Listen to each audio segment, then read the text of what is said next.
Nah, malam ini kita akan bersama-sama merenungkan firman Tuhan. Mari kita bersatu di dalam doa untuk kita bersama merenungkan firman Tuhan.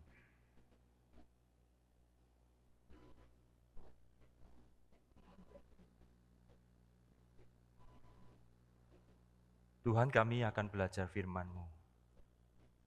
Dan biarlah firman-Mu yang menjadi suluh dan terang bagi langkah hidup kami. Bahwa kami mengerti pengharapan dan keselamatan yang indah di dalam-Mu. Karena jujur Tuhan, bahwa sesungguhnya semua karena anugerah-Mu. Dari Engkau memanggil kami, bahkan memilih kami sebelum dunia dijadikan. Ketika kami bersentuhan dengan Injil kabar baik, bahkan sampai hari ini, bahkan sampai ke depan, kami tahu semua karena anugerah-Mu. Dan biarlah kami boleh merespon anugerah-Mu itu dengan bagaimana kami membawa hidup ini bagi kemuliaan-Mu dan menikmati persekutuan dengan-Mu ya Tuhan. Kami berdoa menyerahkan pemberitaan firman Tuhan, berkati setiap kami. Di dalam nama Tuhan Yesus kami berdoa dan bersyukur. Amin. Bapak Ibu yang dikasihi Tuhan, satu tema yaitu Yesus Kristus Juru Selamat dunia. Ketika kita bicara tentang keselamatan Bapak Ibu, orang Kristen itu seringkali dipandang seolah-olah egois atau arogan Bapak Ibu. Karena apa? Karena kita berkata bahwa Yesuslah satu-satunya Juru Selamat. Karena Yesuslah satu-satunya yang menjadi penyelamat kita, di luar Dia tidak ada keselamatan. Nah, bagaimana kita memahami itu? Tetapi sayangnya juga kadang ada orang-orang Kristen yang bingung Bapak Ibu. Ya bingung apa? Iya ya, Yesus satu-satunya atau bukan ya? Atau ada yang lain ya? Nah, orang Kristen kadang-kadang juga bingung itu ya. Nah, itulah sebabnya Bapak Ibu, mari kita bersama-sama akan belajar apakah memang Yesus Juru Selamat satu-satunya dan mengapa Dia satu-satunya Juru Selamat dan bagaimana kemudian setelah kita mengerti anugerahnya, kasih yang besar atas kita, apa yang perlu kita lakukan. Dan malam ini kita akan belajar itu Bapak Ibu. Nah, saya tidak akan membacakan satu ayat yang biasanya dibacakan di musim Natal Bapak Ibu, di bulan Desember begitu. Saya akan membacakan dari Injil Yohanes pasal 1 ayat yang ke-29. Mari kita membacanya bersama-sama Bapak Ibu. 2, 3. Pada keesokan harinya, Yohanes melihat Yesus datang kepadanya dan ia berkata, "Lihatlah anak domba Allah yang menghapus dosa dunia." Bapak Ibu, ayat ini saya yakin kita membaca, mendengar, dan mengucapkannya ya. Tetapi sebenarnya bagaimana kita memahami ini Bapak Ibu? Kalau kita perhatiin baik-baik di sana, ketika Yohanes itu melihat Yesus, dia berkata, "Lihatlah anak domba Allah yang menghapus dosa dunia." Bapak Ibu, kita akan sulit memahami ayat ini ketika kita ini tidak memahami latar belakangnya. Nah, kita tahu Bapak Ibu bahwa perjanjian baru itu tidak bisa dipisahkan dari perjanjian lama. Kita membaca perjanjian lama saja, membuang perjanjian baru, kita juga tidak akan mengerti pengharapan yang sejatinya. Atau kita membaca perjanjian baru saja, tanpa perjanjian lama, kita juga tidak mengerti kenapa Yesus itu disebut anak domba Allah. Dan kenapa dunia ini diselamatkan. Dan kenapa dunia ini jatuh di dalam dosa, dan seterusnya. Nah Bapak Ibu yang dikasihi Tuhan, malam ini kita akan belajar tentang apa yang Alkitab katakan, khususnya perjanjian lama, tentang keadaan manusia. Bagaimana keadaan manusia yang digambarkan oleh Alkitab Bapak Ibu, oleh perjanjian lama. Kita tahu bahwa Allah itu menciptakan segala sesuatu baik adanya. Betul Bapak Ibu? Ketika selesai menciptakan, kemudian Tuhan Allah melihat segala apa yang dijadikannya itu sungguh amat baik. Tetapi kita tahu bahwa di dalam segala apa yang Tuhan sudah ciptakan itu, yang sangat amat baik itu Bapak Ibu, ada satu peristiwa yang tidak mengenakan, di mana keadaan manusia yang diciptakan menurut gambar dan rupa Allah itu kemudian memberontak kepada Tuhan. Ia tidak taat. Adam dan Hawa memilih jalannya sendiri, mengikuti tipu daya si ular, si iblis, dan kemudian jatuh dalam dosa. Bapak Ibu, setelah jatuh di dalam dosa, apa yang dikatakan oleh Alkitab perjanjian lama tentang manusia yang sudah jatuh dalam dosa? Manusia hari ini Bapak Ibu tidak pernah berpikir secara serius tentang dosa. Kemarin minggu pertama, siapa yang khotbah? Sabtu pertama? Kok Sabtu pertama? Rabu pertama, siapa yang khotbah? Lupa Bapak Ibu. Apalagi firman-Nya ya. Firman-Nya tentang apa? Lupa juga. Ya, puji Tuhan lah ya. Puji Tuhan ya. Bapak Ibu yang dikasih Tuhan, kita bicara tentang dosa itu sepele kah? Kira-kira begitu Bapak Ibu ya. Di minggu pertama, Rabu pertama kita belajar tentang dosa itu sepele, katanya tanda tanya ya. Dosa itu sepele, tanda tanya. Bapak Ibu penginjil Denny sudah jelasin bahwa dosa itu sesuatu yang membuat kita putus hubungan dengan Tuhan, Bapak Ibu. Tetapi bukan hanya putus hubungan dengan Tuhan, tetapi kondisi kita itu menjadi kondisi yang digambarkan oleh Alkitab itu diperbudak oleh dosa. Walaupun manusia tidak menyadari itu, Bapak Ibu. Mungkin Bapak Ibu hari ini berkata begini, masa aku berdosa sih Pak? Nah Bapak Ibu yang dikasih Tuhan, di dalam Kejadian pasal 6 ayat yang kelima, ketika manusia itu kemudian beranak cucu menjadi banyak. Perhatiin Bapak Ibu apa yang sedang terjadi pada masa itu. Di Kejadian pasal 6 ayat yang kelima di sana dikatakan ketika dilihat Tuhan bahwa kejahatan manusia besar di bumi dan bahwa segala kecenderungan hatinya selalu membuahkan apa? Kejahatan semata-mata. Maka sampai dihukum dengan air bah. Bapak Ibu, Tuhan itu tidak kurang kerjaan loh Bapak Ibu. Sampai menghukum dengan air bah. Kalau bukan kita ini keterlaluan, betul enggak ya? Kalau kita punya anak Bapak Ibu, sampai kita ini kemudian marahnya setengah mati, masa sih gara-gara melakukan hal sepele marahnya setengah mati? Tidak mungkin. Bapak Ibu bisa memahami bagaimana hati Tuhan yang penuh kasih itu, yang melihat kemudian ciptaannya melanggar, memberontak kepada Dia, tidak menyukakan hatinya, melawan Dia, bahkan di sana dikatakan kecenderungan hatinya selalu membuahkan kejahatan semata-mata. Maka Tuhan harus menghukum mereka dengan air bah. Yang diselamatkan siapa? Nuh dan keluarganya. Nah setelah Nuh dan keluarganya, artinya mereka itulah yang Tuhan izinkan untuk hidup. Lalu Tuhan juga berkata kepada mereka, beranak cuculah. Bapak Ibu, kemudian manusia juga menjadi banyak. Tetapi Bapak Ibu, sebelumnya Tuhan berkata tentang keadaan manusia. Bagaimana keadaan manusia itu? Di sana dikatakan begini, sekali lagi diulang lagi Bapak Ibu. Ketika Tuhan mencium persembahan harum itu, berfirmanlah Tuhan dalam hatinya, aku takkan mengutuk bumi ini lagi karena manusia tidak mengutuk dengan air bah, Bapak Ibu, menghukum dengan air bah lagi, sekalipun yang ditimbulkan hatinya adalah apa? Jahat sejak kecilnya. Dan aku tak akan membinasakan lagi segala yang hidup seperti yang telah aku lakukan. Bapak Ibu yang dikasih Tuhan, ayat ini memberikan kita pemahaman bahwa kondisi manusia sejak itu cemar dosa. Walaupun kita pandai, kepandaian kita cemar dosa. Enggak heran, orang pinter tambah jahatnya juga pinter.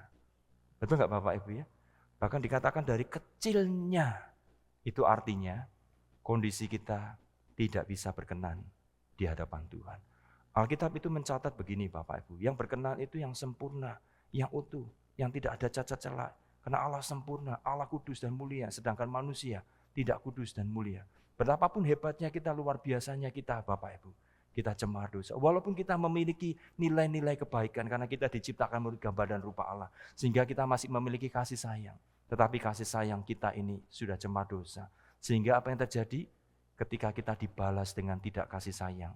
Apa yang kita lakukan? Kasih sayang kita langsung berubah. Betul enggak? Kenapa? Karena kita cemar dosa. Nah Bapak Ibu yang dikasih Tuhan, keadaan manusia seperti itu. Lalu apa yang terjadi ke selanjutnya? Kita belajar di minggu yang kedua. Bicara tentang apa? Rabu yang kemarin kedua bicara tentang? Lupa lagi. Yang firman siapa yang firman? Lupa lagi, puji Tuhan ya. Yang firman bukan Pak Bambang Alim loh. Nah Bapak Ibu yang dikasih Tuhan, kita bicara tentang murka Allah yang menyala-menyala. Kenapa? Karena manusia itu membelakangi Allah, memberontak kepada Dia, mencari Allahnya sendiri, membangun ilahnya sendiri. Entah ilah dalam wujud berhala maupun dirinya sendiri. Manusia yang merasa bangga, sombong dengan dirinya, yang menyembah kekuatannya sendiri, yang menyembah kepengetahuannya sendiri dan tidak takluk kepada Tuhan, itu namanya mendongkel Allah dari tahta, dari ciptaannya, dan menurunkan Tuhan Dan manusia membanggakan diri. Itulah sebabnya Bapak Ibu, jangan heran kita melihat manusia kenapa punya pride, kesombongan, pemujaan diri dan sebagainya. Nah Bapak Ibu, ditambah itu semua, kemudian yang terjadi manusia itu dibawa murka Allah. Sudah dalam dosa, dimurkai Allah. Nah, dalam keadaan yang seperti ini Bapak Ibu, manusia menjadi hamba dosa, artinya manusia sudah mati rohani juga Bapak Ibu ya. Walaupun manusia bisa baik, punya pemahaman tertentu, segalanya cemar dosa. Lalu hidup di bawah murka Allah. Tetapi sekali lagi sang empunya ciptaan itu Bapak Ibu. Tuhan Allah itu tidak pernah membiarkan kita. Dia tidak pernah membuang karyanya. Tetapi bagaimana dia berinteraksi, mengasihi, memulihkan, merestorasi, dan seterusnya. Nah Bapak Ibu khususnya berbicara tentang kenapa Yesus itu yang kemudian menjadi satu-satunya juru selamat.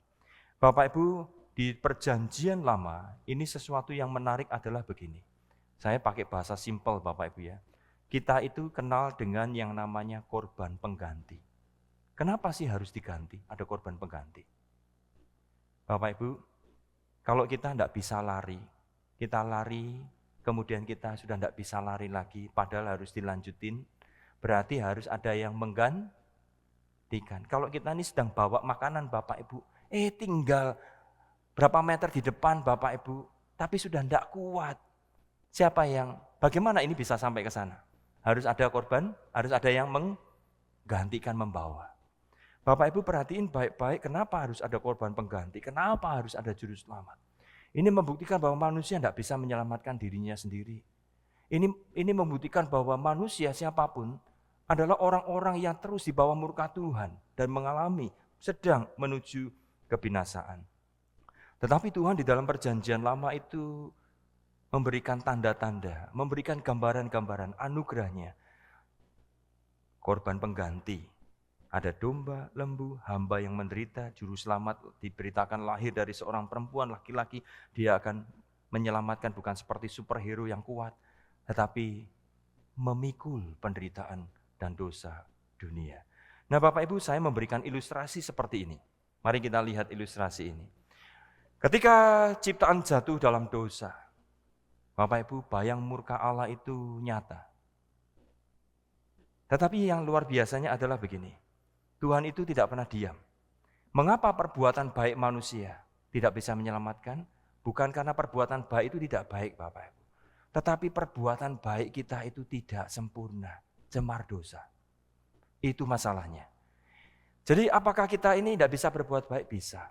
Tapi perbuatan baik kita ini banyak modusnya. Kalau nggak percaya, waktu kita jatuh cinta, kita mencintai dia kenapa? Ya kepengen mendapatkan Bapak Ibu ya. Tapi ketika cinta itu bertepuk sebelah mata, sebelah mata atau sebelah tangan ya. Ketika cinta itu bertepuk sebelah tangan, kesel enggak? Atau kemudian ditolak cintanya, dukun bertindak katanya begitu. Enggak tahu benar apa enggak. Bapak Ibu kita lihat ketika kita mengasihi seseorang atau kita mengasihi gereja misalkan. Lalu kemudian kita ini tidak diperlakukan menjadi orang yang terhormat misalkan. Disalami cuma biasa begitu, duduknya tidak di depan. Tradisi orang dunia itu akan meletakkan orang terhormat selalu di depan ya, maka berbahagialah di depan. Bukan berarti yang di belakang enggak ya, bukan. Itu kan dunia Bapak Ibu saya bilang tadi.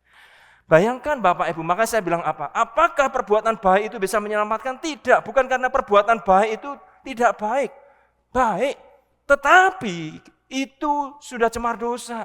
Sehingga ketika kita berbuat baik semau kita sendiri. Ketika kita berbuat baik, kita juga berbuat baik untuk pilihan kita sendiri. Dan bahkan dengan berbuat baik itu, kita juga menyombongkan diri. Tuhan enggak berkenan. Karena cemar dosa. Lalu kenapa agama juga tidak menyelamatkan? Karena sekali lagi bukan masalah agama itu tidak baik Bapak Ibu. Saya yakin agama pasti ngajarin yang baik. Walaupun ada yang juga yang ngajari tidak baik. Tetapi poinnya adalah tidak bisa menyelamatkan, kenapa? Karena agama mengajarkan keselamatan melalui upaya diri sendiri. Padahal sudah dikatakan kebaikan kita cemar dosa. Jadi kita tidak ada harapan sebetulnya. Itulah sebabnya kenapa perlu korban pengganti. Nangkep Bapak Ibu? Kalau Bapak Ibu bisa, tidak bakal diganti. Kalau seseorang bisa renang, tidak perlu diganti dilanjut. Atau bisa membawa sesuatu, tidak perlu diganti. Tetapi kenapa perlu korban pengganti? Karena kita tidak mampu, kita tidak layak, kita di bawah murka Tuhan. Itulah sebabnya di dalam perjanjian lama kita melihat bahwa Allah itu penuh kasih sayang. Sejak semula Dia Tuhan yang kemudian berupaya terus memberitakan kabar baik. Ya, janji penyelamatan, ada korban pengganti. Dan kemudian itu digenapkan. Korban pengganti itu seringkali di domba, lembu, bahkan pakai gambar tentang hamba yang menderita, juru selamat yang menderita. Bapak Ibu, dan itulah digenapkan. Kemudian ketika Yohanes Pembaptis itu berkata begini, lihatlah anak domba Allah yang menghapus dosa dunia. Ini kalimat ini luar biasa Bapak Ibu. Kenapa luar biasa? Karena coba perhatiin Bapak Ibu, ini bukan sembarangan anak domba. Tetapi domba Allah, anak domba Allah. Lalu Dia tidak hanya menghapus sebagian orang, tetapi coba Bapak Ibu lihat kapasitasnya luar biasa, yang menghapus dosa dunia. Nah Bapak Ibu, disitulah kita melihat bahwa kalau bukan karena Yesus yang menyelamatkan, menjadi korban pengganti bagi kita nggak bisa layak diperkenan. Kita diperkenan bukan karena diri kita, tetapi karena Dia yang meredakan murka Allah, yang memuaskan keadilan dan juga menunjukkan kasih sayang Allah. Bapak Ibu, untuk menegaskan bahwa perbuatan baik tidak menyelamatkan, bukan karena perbuatan baik itu tidak benar Bapak Ibu ya, atau agama tidak menyelamatkan, bukan agama itu jelek, bukan. Tetapi karena kita ini pendosa, tak bisa merespon kemurahan Tuhan. Nah itulah sebabnya kita mengenal yang namanya born again. Kenapa sih kita harus dilahirkan kembali? Bapak Ibu tidak pernah membayangkan, merenungkan ini ya. Kenapa sih kita ini harus dilahirkan kembali? Manusia duniawi jasmania tidak ngerti ini. Bahkan pemuka agama Yahudi hari itu, siapa namanya? Siapa namanya? Yang bercakap-cakap tentang kepada Tuhan Yesus itu? Seorang Farisi, Nikodemus. Ketika bicara soal kelahiran baru bingung ya. Masa orang sudah tua, lalu masuk ke rahim dilahirkan kembali? Bukan itu maksudnya. Bapak Ibu, ketika kita mengalami kematian, kita dikatakan di Efesus pasal 2 ayat 1, kita ini mati rohani. Kita perlu dihidupkan. Kita perlu mendapatkan benih ilahi. Kita perlu mendapatkan kebangkitan, kehidupan. Nah itulah sebabnya Bapak Ibu, karena kita tidak berdaya, kita perlu kasih karunia Tuhan. Dan keselamatan itu benar-benar hanya dari Dia. Makanya kalau moto reformasi itu kan dikenal dengan apa? Sola Gratia, Sola Fide, Sola apa lagi? Hah? Sola apa lagi? Solus Christus ya, Solo Christo, ini masalah tata bahasa aja ya. Lalu apa lagi? Sola Scriptura. Terus apa lagi? Solideo Gloria. Yang keenam nggak ada Bapak Ibu. Biasanya penginjil Denny ngomongnya Solaria katanya. Bukan ya, itu tempat makan. Nah Bapak Ibu yang dikasih Tuhan, bahkan Bapak Ibu ketika kita menghayati ini, kita tahu bahwa ketika kita ini sudah diselamatkan, kenapa kita ini perlu bertumbuh Bapak Ibu?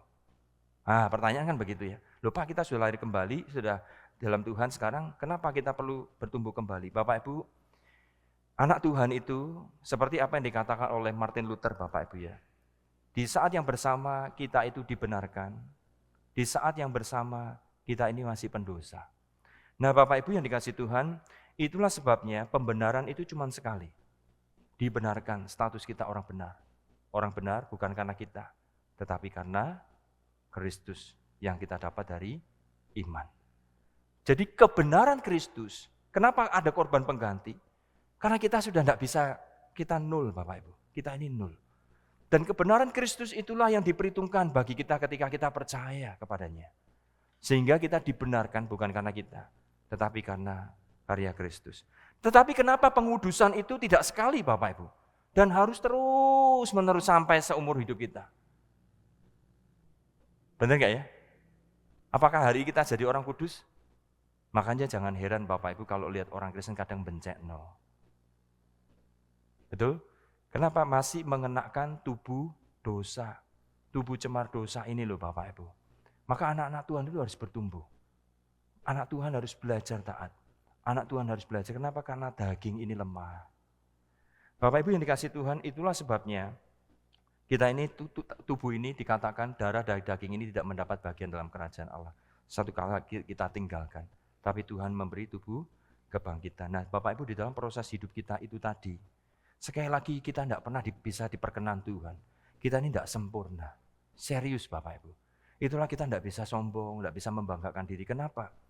Karena Kristus yang sudah mati bagi kita, yang bagi pembenaran kita, adalah Kristus yang terus bersama kita, yang membuat kita diperkenan layak.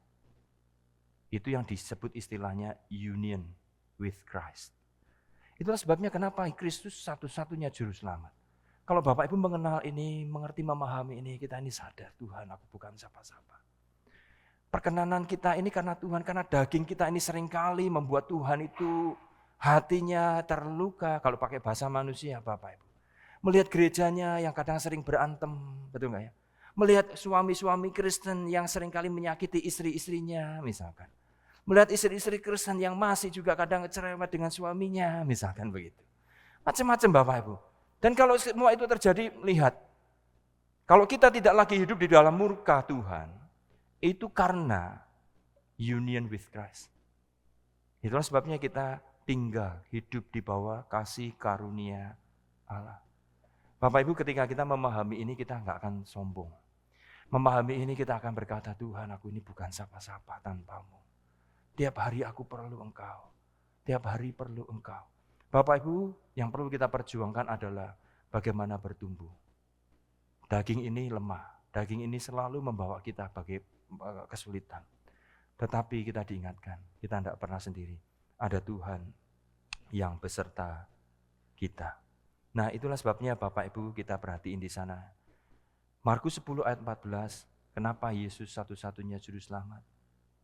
Karena dia memang menggantikan kita. Kita nggak pernah layak, tapi Kristus di dalam dia kita dilayakkan. Karena anak manusia juga datang bukan untuk dilayani, melainkan untuk melayani dan untuk memberikan nyawanya menjadi tebusan bagi banyak orang. Lalu Efesus 1 ayat 13-14 di sana dikatakan begini. Di dalam dia, di dalam Kristus Bapak Ibu, in Christ alone. Makanya solus Kristus, hanya Kristus. Karena kamu telah mendengar firman kebenaran, yaitu Injil keselamatanmu, di dalam dia juga kamu ketika kamu percaya dimeteraikan oleh Roh Kudus yang dijanjikannya itu. Dan Roh Kudus itu adalah jaminan bagian kita sampai kita memperoleh seluruhnya, yaitu penebusan yang menjadikan kita milik Allah untuk memuji kemuliaannya. Bapak Ibu menghayati ini itu kita merasakan sesuatu gini loh.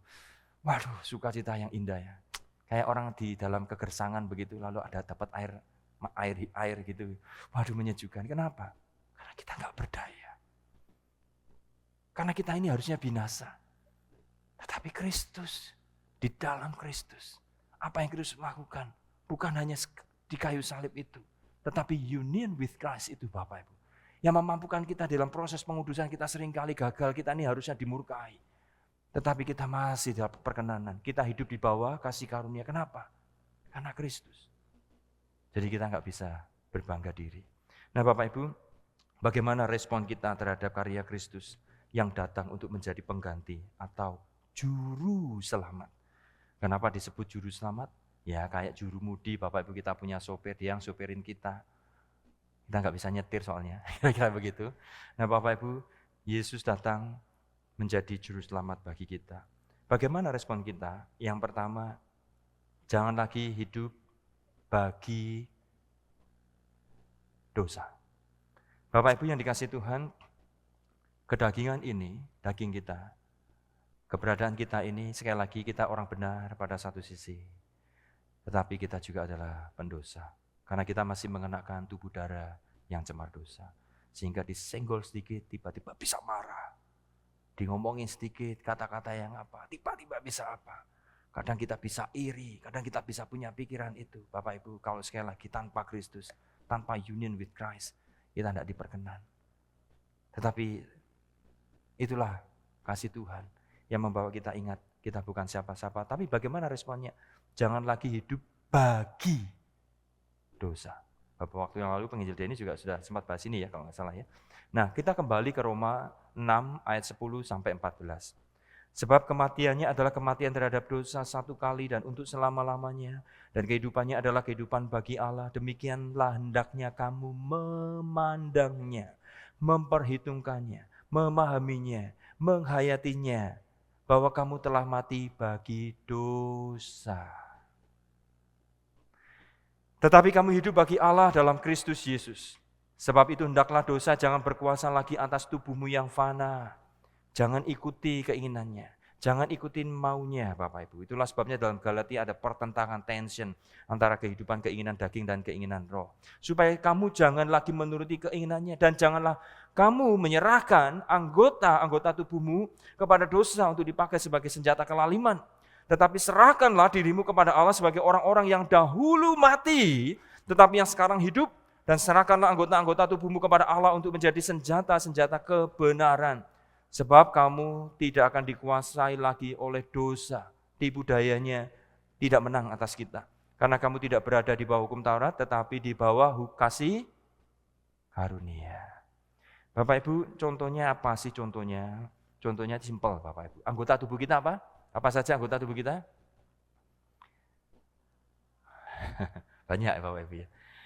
Tetapi di dalam Alkitab itu hal yang seringkali dibicarakan itu adalah soal mulut, mata juga ya. Gunakan lidah untuk memuji Tuhan, bukan mengutuk, kata Yakobus. Atau bikin toksik. Toksik itu tahu Bapak Ibu ya. Ini bukan toksik untuk rambut itu apa toner apa itu. Tonik kalau itu ya, itu tonik ya. Ini toksik, ini toksik lain. Bukan tonik ya yang untuk rambut ya. Toksik itu artinya gini, bagaimana kita menggunakan kata-kata kita bukan untuk membangun, tetapi untuk meruntuhkan, membuat kacau balau. Nah, dengan lidah kita memuji Tuhan, kata Yakobus, Bapa kita. Dengan lidah kita mengutuk manusia yang diciptakan menurut rupa Allah. Dari mulut yang satu keluar berkat dan kutuk. Hal ini, saudara-saudaraku, tidak boleh demikian terjadi. Bapak Ibu, kalau kita menghidupi firman Tuhan, saya yakin semua aman sih Bapak Ibu ya. Suami istri itu aman, teman aman.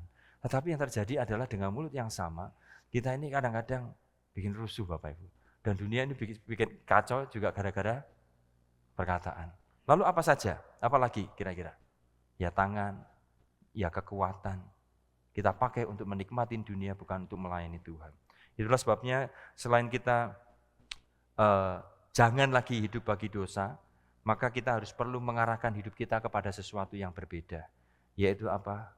Bawa diri kita memuliakan Tuhan melalui kehidupan kita.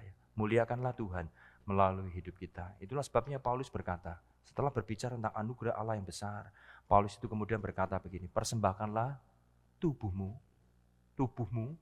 berarti anggota-anggota tubuhmu, sebagai apa? Persembahan yang hidup. Kalau persembahan itu biasanya mati Bapak Ibu, tapi ini hidup. Wah, ini yang paling repot. Jadi itulah sebabnya di dalam hidup ini kita memakai hidup ini untuk memuliakan Tuhan. Kasihlah Tuhan Allahmu dengan segenap hatimu, dengan segenap kekuatanmu, dengan segenap jiwamu, dengan segenap akal budimu. Bapak Ibu, totalitas hidup kita. Nah, di dalam Kolose itu di sana dikatakan simpelnya begini Bapak Ibu. Dan segala sesuatu yang kamu lakukan dengan perkataan atau perbuatan, lakukanlah semuanya itu dalam nama Tuhan Yesus sambil mengucap syukur oleh Dia kepada Allah Bapa kita. Apapun juga yang kamu perbuatlah dengan segenap hatimu seperti untuk siapa? Tuhan, dan bukan untuk manusia. Bapak Ibu, kalau kita menyadari hari ini kita diselamatkan hanya karena Kristus. Kita dibenarkan juga karena Dia. Kita diperkenan juga karena Dia. Apa yang kita banggakan? Ketika kita sudah ditebus Bapak Ibu, Kristus mengharapkan kita mengikuti jejaknya. Bapa menghendaki agar kita hidup serupa Kristus. Mari kita belajar membawa persembahan hidup kita ini. Kata-kata, perbuatan kita, keberadaan kita untuk melayani Tuhan, untuk membangun kerajaannya, bukan untuk meruntuhkan, membangun, menjadi berkat. Kenapa? Bapak Ibu, karena dunia sedang menangis, dunia sedang terluka, manusia dalam gelap, tertindih dosa. Siapa yang bisa tolong? Bukankah kita dipanggil untuk menjadi berkat, mengabarkan kasih-Nya? Mari Bapak Ibu kita menyanyikan pujian ini sekali lagi. Biarlah ini menjadi doa kita, harapan kita, bahwa kita boleh dipakai Tuhan yang sudah diselamatkan ini untuk memberitakan kabar baik kasih-Nya.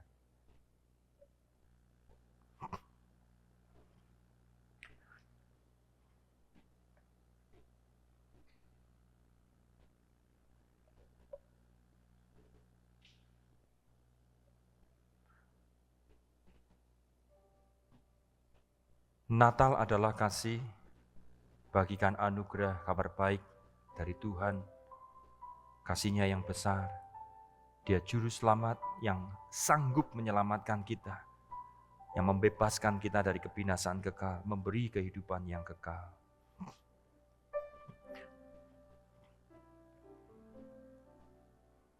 Dunia sedang menangis, dunia sedang terluka, manusia dalam gelap, tertindih dosa. Hanya karena kasih-Nya yang besar atas kita, Dia datang lahir, selamatkan dunia. Natal adalah kasih. Natal adalah kasih, bagikan anugerah, kebaikan karena kasih-Nya yang besar. Natal adalah damai, bagikanlah terang, pengharapan, kasih tak pernah gagal. Sekali lagi menyanyikan pujian ini. Dunia sedang menangis, dunia sedang terluka, manusia dalam gelap, tertindih dosa. Hanya karena kasih-Nya yang besar atas kita, Dia datang lahir, selamatkan dunia. Natal adalah kasih. Natal adalah kasih, bagikan anugerah, kebaikan karena kasih-Nya yang besar. Natal adalah damai, bagikanlah terang, pengharapan, kasih tak pernah gagal. Natal adalah kasih. Natal adalah kasih, bagikan anugerah, kebaikan karena kasih-Nya yang besar. Natal adalah damai, bagikanlah terang, pengharapan, kasih tak pernah gagal. Mari kita mengambil waktu teduh sejenak, menghayati kasih Tuhan yang begitu besar bagi kita. Jikalau bukan karena Kristus Sang Putra, Sang Firman itu mau menggantikan kita, selamanya kita adalah orang-orang yang di bawah murka Allah. Kita tidak bisa membanggakan perbuatan baik kita, karena perbuatan baik kita cemar dosa. Perbuatan baik kita pilih kasih. Perbuatan baik kita ada perhitungannya. Kadang tidak tulus.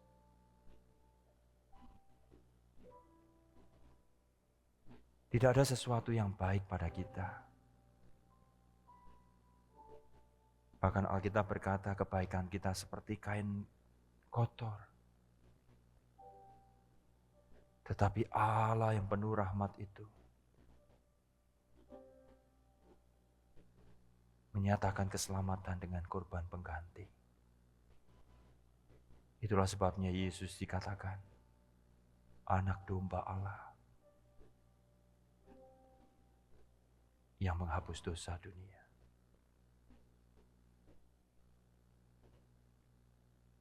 Jikalau Allah begitu mengasihi kita, apakah kita sungguh mengasihi Dia?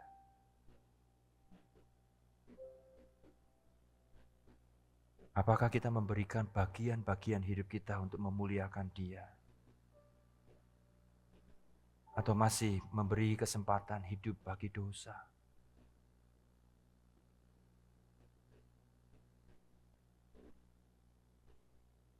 Pengorbanannya terlalu besar bagi kita.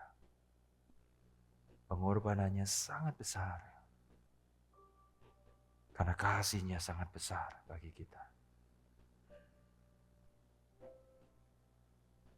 Masihkah kita ragu akan kasih-Nya? Masihkah kita mau main-main dengan kehidupan yang Tuhan telah tebus bayar dengan harga yang mahal? Masihkah kita main-main dalam pelayanan kita yang untuknya Kristus menderita bagi kita?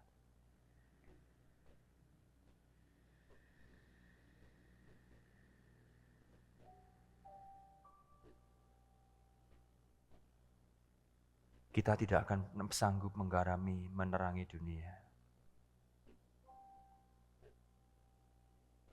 tanpa Tuhan bersama kita.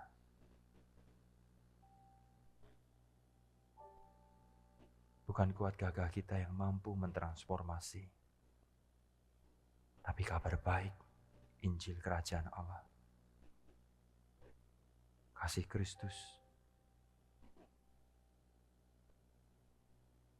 Dia mengasihi kita, kasih-Nya besar atas kita.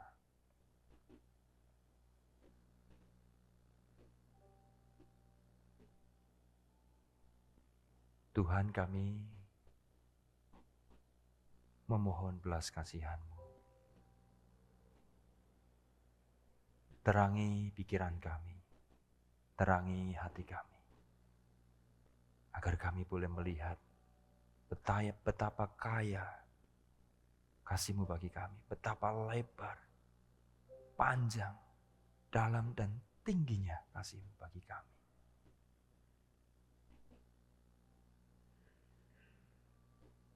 Kami yang seharusnya binasa, di bawah murka Allah, Kristus mau datang menggantikan kami. Sehingga kami hidup di bawah kasih karunia. Bukan karena kami sempurna, baik, tapi semata-mata karena kurban Kristus. Tuhan, tolong kami, ingatkan kami senantiasa, hidup ini sudah dibeli dengan harga yang mahal. Biarlah kami mempermuliakan Engkau, menyerahkan anggota-anggota tubuh kami untuk melayani Engkau, untuk memuliakan Engkau. Tuhan, berkati kami, umat-Mu, tolong kami. Terima kasih Tuhan untuk kasih sayang-Mu, kasih setia-Mu. Kami menyerahkan hidup kami ke dalam tangan Tuhan. Di momentum Natal ini, biarlah kami sekali lagi menghayati betapa besar kasih-Mu. Ya Yesus Tuhan, Sang Juru Selamat, yang mau menjadi pengganti, anak domba Allah yang menderita bagi kami, yang lahir dalam kehinaan, kesederhanaan, yang hidup menjadi teladan, mati bagi kami, agar kami belajar mengikuti jejak-Mu ya Tuhan.